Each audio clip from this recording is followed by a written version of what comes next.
There are people who must speak over your life. Yeah. Yes. Yeah.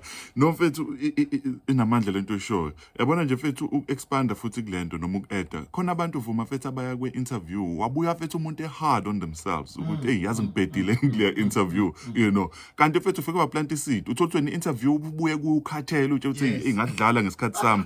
Hey babuka labantu uthi ubalo bezokhuluma namhlanje. I know a lot of people mfethu ababizwa bathola imisebenzi permanent emihle from ama-interviews that they thought they had messed up on. Yabo. So all we are trying to say ukuthi mfethu uma uplanta iseed mfethu musu kulodo stress ukuthi iwe kanjani emhlabathini enzo wakho umsebenzi mfethu mhlawumbe nje ukusonga into ede sikhuluma manje lithi izwi ku-Ecclesiastes 11:6 lithi plant the seed and isandla sakhe singaphumuli ngoba wazi ukuthi yiphi imbewu ezoqhuma konke umuntu ovukayo namhlanje emsebenzini keep planting that seed, God is going to do great. Mfethu ngitholakala enkundleni zokuxhumana uthulani yeye Gumede kanti uma ufuna incwadi zami ziyatholakala futhi. God is love. Thank you so much.